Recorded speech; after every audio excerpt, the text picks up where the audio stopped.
Hello everyone, আসসালামু আলাইকুম। আজকে আমি আপনাদের জন্য একটা ইজি রেসিপি নিয়ে এসেছি। Not easy, it's easiest recipe. ধরেন কালকে রাতে আপনাদের বাসায় ভাত রান্না করেছেন, একটু বেশি হয়ে গেছে। তো সকালে সে ভাতটা খাওয়া যাচ্ছে না, তো এখন কি করবেন? তো সেই ভাতটা আপনি ফেলেও দিতে পারছেন না, তো আপনি চাইলে আমার মতো এই রেসিপিটি ফলো করে এভাবে যদি ভাতটা রান্না করে ফেলেন, দেখবেন ফ্রাইড রাইসের থেকেও কম কিছু হচ্ছে না।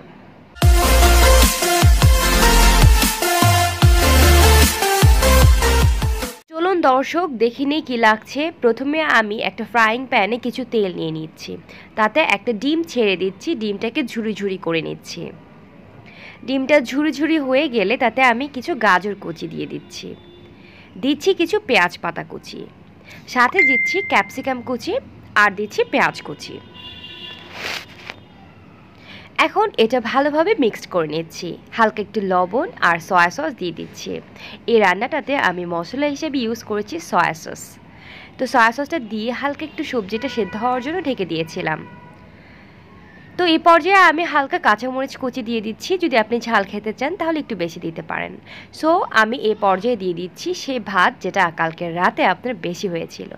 তো এই পর্যায়ে আরেকটু স্বাদ বাড়ানোর জন্য আপনি চাইলে একটা ম্যাগি মশলার প্যাকেট ইউজ করতে পারেন।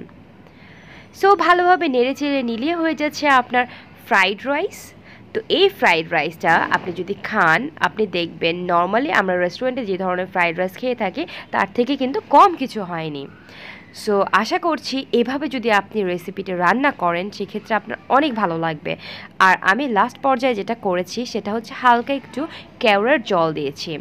তো এখানে আপনি চাইলে হালকা একটু কেওড়ার জল আর গোলাপ জল মিক্সড করে 2 ফোঁটা কেওড়ার জল 2 ফোঁটা গোলাপ জল মিশিয়ে জাস্ট 5 মিনিটের জন্য ঢেকে রেখে দিবেন। তারপর দেখবেন আপনি একটা শাহি ফ্লেভার পাচ্ছেন।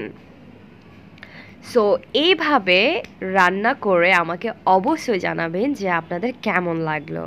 তো দর্শক, আপনি যদি আমার চ্যানেলে নতুন হয়ে থাকেন তাহলে অবশ্যই আমার চ্যানেলটি সাবস্ক্রাইব করে রাখবেন, পরবর্তী আপডেটসের জন্য পাশে থাকা বেল আইকনটি প্রেস করে রাখবেন।